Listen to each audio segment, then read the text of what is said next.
Merci Gérard. Je vais dire d'abord deux mots de l'agenda que nous avons conçu en équipe avec l'ensemble des participants. L'idée, c'est qu'on est en deux parties, hein. Une première partie où trois représentants du monde industriel vont parler de leur utilisation de l'intelligence artificielle et évidemment leur connaissance des besoins de validation, hein, de qualification, de certification de la façon dont les applications d'intelligence artificielle fonctionnent. Donc ça, ce sera la première partie, avec donc Daniel Duclos, Patrick Pérez et moi-même. Et puis dans une deuxième partie, on donnera la parole à des personnes qui travaillent sur des éléments de solution et sur l'amélioration de l'état de l'art pour réussir à réaliser cette validation. Et donc Julien Caroni avec trois participants qui regarderont trois sous-sujets particuliers, Rodolphe Gélin, Flora Dellinger et Moraywa Dejuma, nous donnera des éléments de méthodologie et techniques de validation. Et puis Guillaume Avrin du Laboratoire national de métrologie et d'essai nous donnera un autre point de vue sur l'évaluation et la certification vue depuis un organisme dont c'est le rôle de faire ce genre de certification.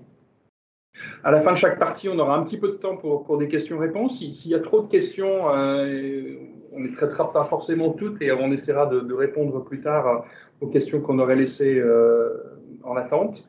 Et puis à la fin, Luc Julia de l'Académie des technologies viendra fournir quelques mots de conclusion. Depuis la Californie. Depuis la Californie.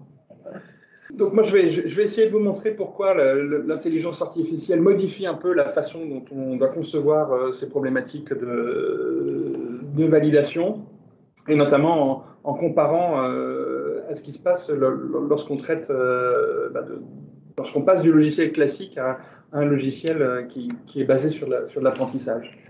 Alors tout d'abord, bon, à titre d'introduction, hein, obligatoire de définir un peu ce qu'on entend par intelligence artificielle. Alors évidemment, dans la littérature, il y a tout un tas de définitions qui existent.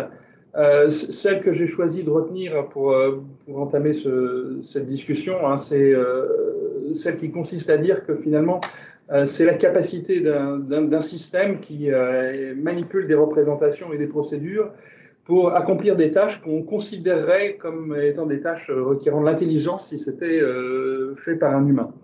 Alors voilà, c'est une définition qui vaut ce qu'elle vaut. On voit que la Commission européenne a plutôt retenu une définition où, en regardant les techniques qui sont mises en œuvre, évidemment, il y en a tout un tas dans la littérature que vous pouvez trouver dans les références que j'ai mis en bas. Alors évidemment, ça pose tout de suite la question de qu'est-ce que ça veut dire une tâche dont on considérerait qu'elle est accomplie d'une manière vue comme intelligente. Est-ce que ça veut dire que ça fait intervenir tout un tas de connaissances? Est-ce que ça veut dire que tout cela est très logique? Est-ce que ça veut dire qu'il y a une force de calcul remarquable? Est-ce que ça veut dire qu'on maîtrise de l'information statistique peut-être souvent d'ailleurs davantage que ce que pourrait faire un être humain? Est-ce que ça veut dire qu'il y a une capacité d'interaction entre l'homme et la machine qui est remarquable? Évidemment, toutes ces facettes-là peuvent intervenir. Et de fait, quand on parle d'intelligence artificielle, eh bien, il y a tout un tas d'aspects incluant de la représentation de connaissances, des systèmes dits experts, de la recherche et de l'optimisation intelligente, l'apprentissage, et c'est sur quoi nous allons passer le maximum de temps, et puis des choses qui sont en interaction, la capacité de travailler à partir de langage naturel, qu'il soit écrit ou parlé, la capacité d'interaction entre un robot et un humain, etc.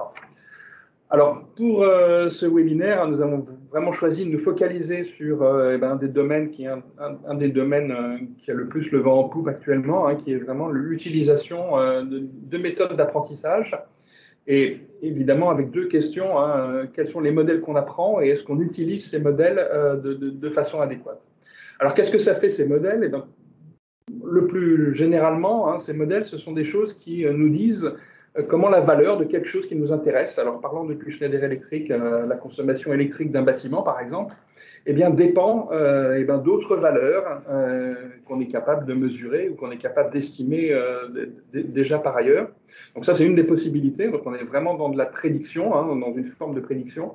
Ou bien on va un peu plus loin et on suggère des actions à accomplir dans le but d'atteindre un certain but.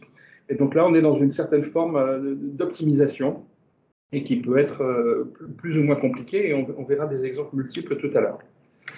Alors, les applications typiques de ça, elles sont de plusieurs ordres. Il y a des applications de reconnaissance, alors de reconnaissance de situation, de reconnaissance d'objets, de reconnaissance d'actions accomplies par un utilisateur qu'on veut aider.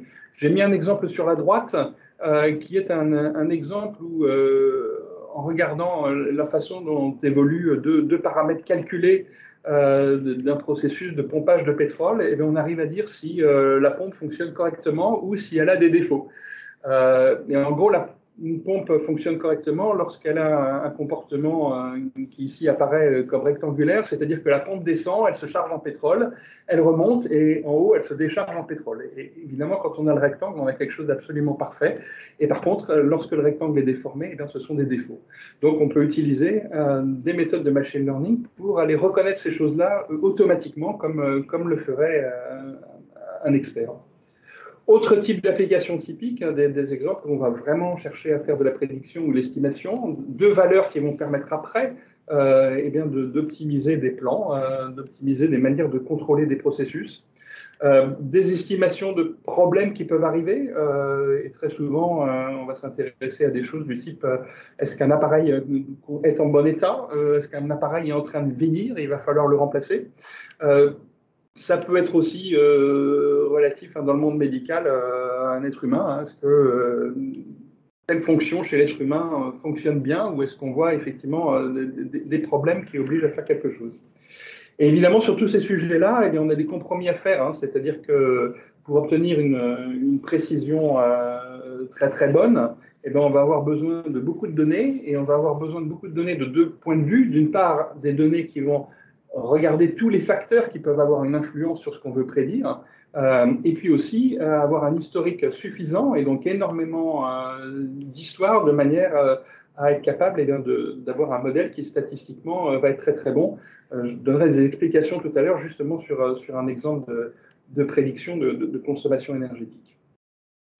Autre chose qui peut être faite avec ces méthodes, c'est de l'optimisation multicritère. Très souvent, ce qui se passe quand on fait de l'optimisation multicritère, c'est qu'on ne dispose pas forcément d'un modèle parfait et du type de compromis que l'être humain qui utilise le système veut faire entre ces différents critères d'optimisation. Pour rester à nouveau dans le domaine de Schneider Electric, le confort à l'intérieur d'un bâtiment versus l'énergie qu'on consomme pour être à la bonne température, ça peut être un compromis qui va dépendre des personnes, qui va dépendre des heures de la journée. Et là, on peut chercher à apprendre ce genre de choses. Alors, lorsqu'on combine de la prédiction et cette capacité de multicritères, on peut réaliser des applications comme celle qui est représentée très schématiquement à droite ici. À droite, ce qu'on voit ici, c'est une installation dans laquelle on a un bâtiment qui consomme de l'énergie, donc c'est une charge. Et puis, on a sur le toit de ce bâtiment une installation photovoltaïque qui génère de l'énergie. Et ce qui se passe quand on fait la soustraction entre la charge et la production photovoltaïque, c'est qu'on a une courbe, un peu comme cette courbe noire qu'on voit ici. Il y a un moment donné, le matin, si on est dans un immeuble de bureau où on a besoin de chauffer beaucoup si on est en hiver alors qu'on n'a pas beaucoup de photovoltaïque. On a un moment pendant la journée où il y a beaucoup de soleil, et puis on a à nouveau besoin le soir de chauffer alors qu'il n'y a plus de soleil.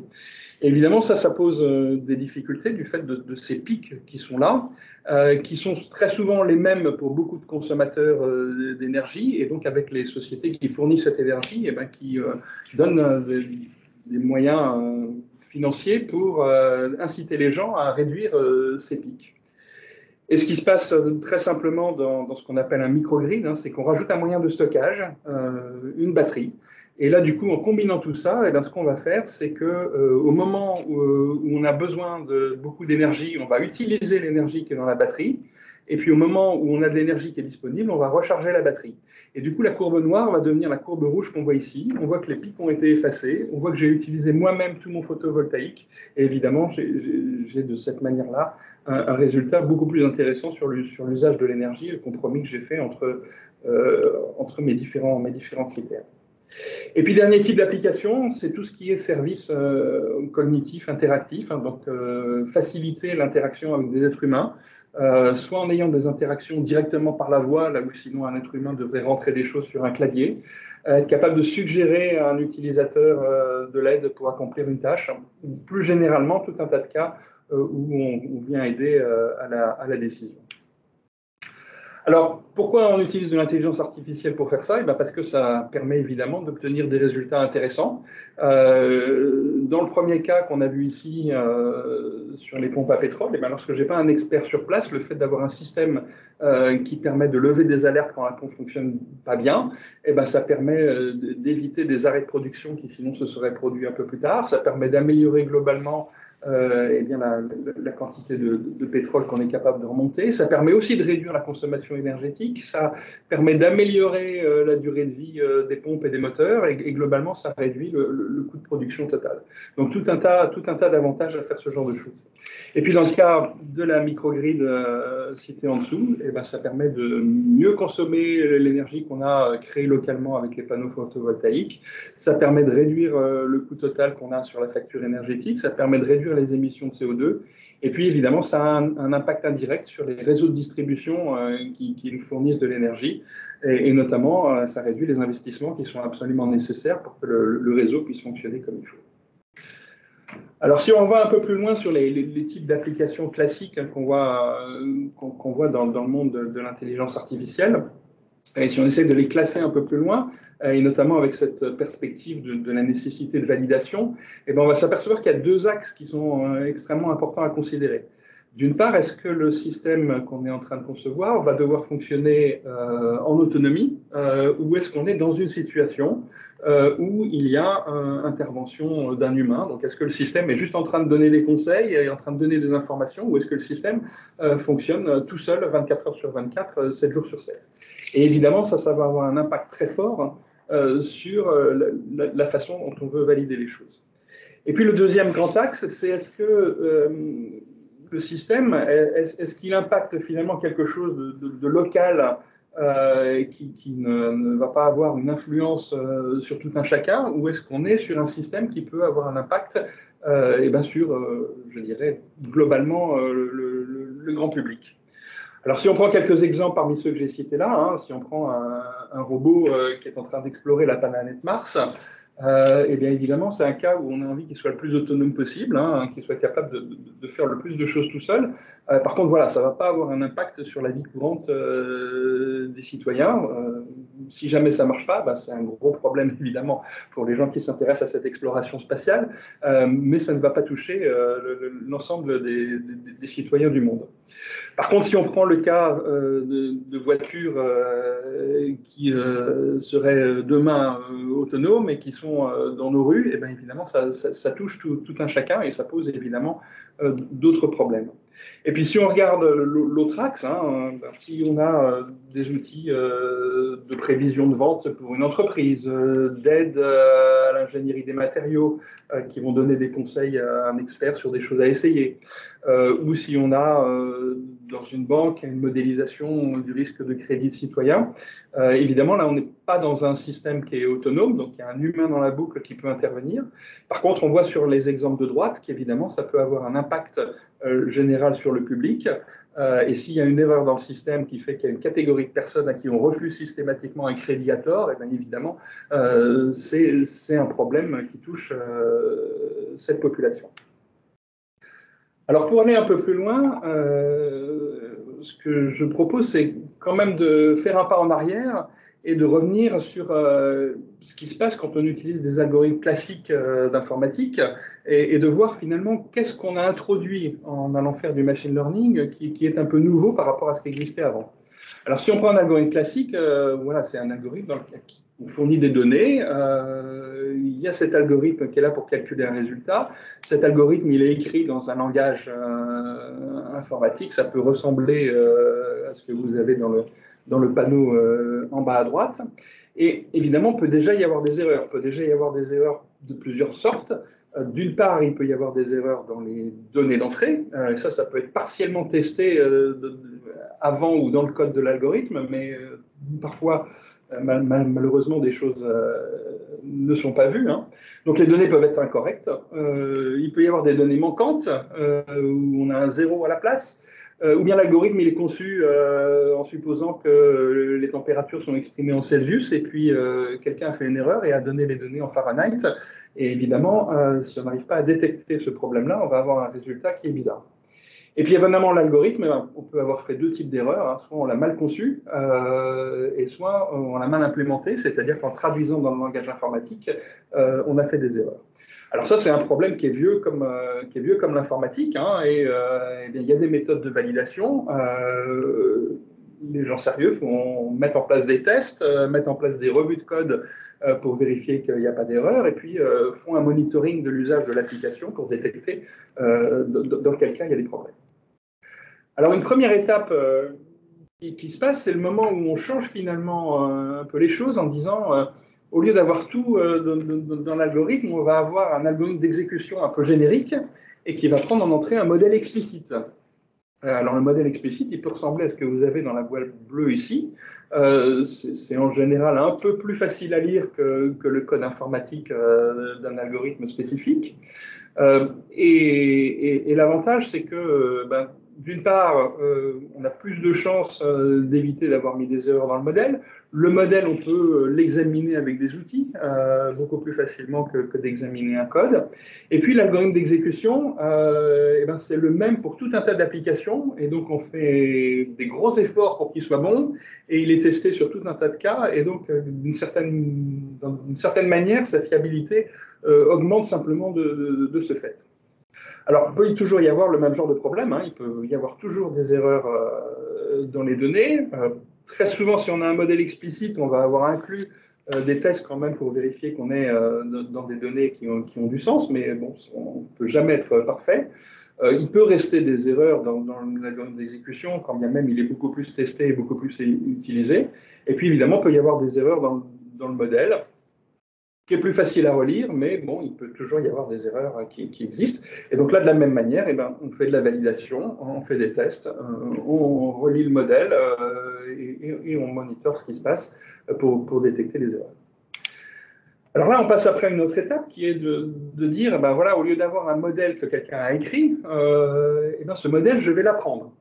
Alors, il peut y avoir trois raisons pour lesquelles on fait ça. La première raison pour laquelle on fait ça, c'est le cas où finalement, on subodore qu'il y a un modèle parce que la chose qui nous intéresse dépend d'autres facteurs. On sait que ça dépend d'autres facteurs, mais on ne sait pas exactement comment. Donc, on ne serait pas capable d'écrire le modèle lui-même. Il peut y avoir d'autres cas où on serait capable d'écrire le modèle lui-même, mais il y a un certain nombre de paramètres qu'on ne connaît pas. Et comme on ne connaît pas ces paramètres, eh bien, on a besoin de trouver une manière d'aller les estimer correctement. Donc là, typiquement, ce qui se passe, c'est que je pars des données qui sont disponibles.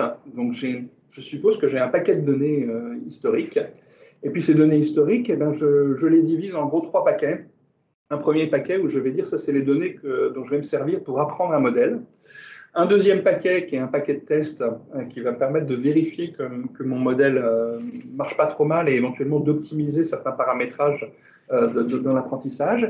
Et puis un dernier paquet que je garde pour la fin, qui est vraiment un paquet de validation et qui va me permettre à nouveau d'évaluer si les choses marchent bien. Donc déjà, la première chose importante, c'est d'essayer de faire ce genre de choses proprement. À partir de là, j'apprends mon modèle. Les mécanismes d'apprentissage, en général, donnent des indicateurs de qualité. Donc, j'ai déjà aussi une indication qui me dit c'est un modèle qui a l'air très, très bon par rapport aux données qui sont là, ou le modèle est un peu bancal et il y a peut-être des choses qui ne sont pas expliquées par les données qu'on a là. Et puis après, évidemment, j'applique ça. C'est ce modèle qui sert à un algorithme d'exécution qui va partir des données d'entrée et pour donner le résultat. Alors évidemment, ce qui a changé, c'est que une partie des erreurs qui peut être tout simplement dans le choix des données que j'ai là. Si j'ai appris à partir de données incorrectes ou si j'ai appris à partir de données qui ne sont pas représentatives de la réalité. Alors ça peut arriver si j'ai utilisé des données du passé et puis que finalement mon présent n'est pas complètement équivalent à mon passé. Eh bien évidemment, je vais avoir des mauvais résultats. Et puis l'autre chose importante, c'est que l'algorithme d'apprentissage, il peut avoir tendance à favoriser certains cas aux dépens d'autres. Et notamment, si je le programme pour avoir le meilleur résultat en moyenne, et que j'ai 99% des cas qui sont dans une certaine catégorie et 1% qui sont dans une autre catégorie, eh ben, l'algorithme va avoir tendance à être très très bon sur les 99%, quitte à sacrifier ce qui se passe dans les 1% de cas restants. Et le résultat, c'est que le modèle peut être insuffisant ou évidemment de qualité hétérogène. Alors, juste pour vous montrer un exemple de ce qui se passe sur de la prédiction de consommation énergétique, j'ai pris 4 bâtiments sur lesquels on essaye de faire de la prédiction. Les courbes que vous voyez en bleu, c'est la vraie valeur. Les courbes que vous voyez en orange, c'est la prédiction qui a été faite. Et ce que vous voyez en gris, avec l'échelle qui est en pourcentage à droite, eh bien, c'est l'erreur relative qu'on fait. Et évidemment, ce qu'on voit tout de suite, c'est que d'un bâtiment à l'autre, on a un taux d'erreur qui peut varier beaucoup. Et puis, on voit qu'il y a des pics, donc des cas où on fait vraiment des grosses erreurs. Et évidemment, ça, c'est intéressant à regarder pour comprendre ce qui se passe. Et là, je vous donne tout simplement un exemple de choses qu'on voit en travaillant un peu ces pics. Et ben, c'est qu'on voit qu'on se trompe sur des choses comme le mercredi 13 juillet, parce qu'on suppose que les gens sont là, et en fait, si le 13 juillet tombe un mercredi, ils ont décidé de partir en vacances dès le mercredi. On voit des choses comme le vendredi saint avant Pâques, qui est évidemment férié dans certains endroits et pas dans d'autres.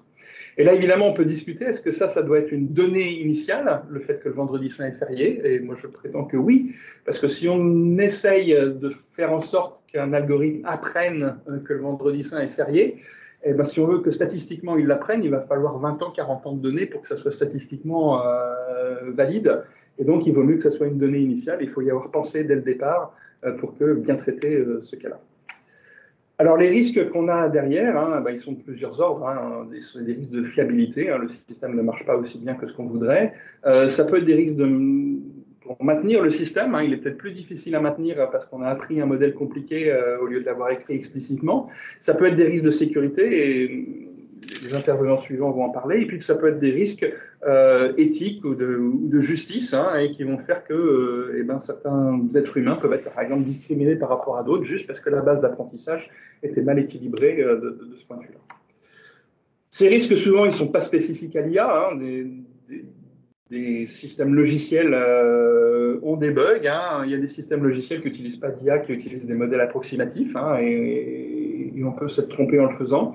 Le comportement de certains systèmes qui ne sont pas d'IA peut apparaître obscur à un certain nombre d'utilisateurs. Et puis quand les humains contribuent à des décisions, ils font aussi des erreurs. Les humains aussi ne sont pas infaillibles. Par contre, ce qui est clair, c'est qu'on est dépendant du fait qu'on utilise des données qu'on a collectées dans le passé et dont on se sert pour une tâche présente. Et donc, ça pose des questions sur la qualité de cet espace d'apprentissage.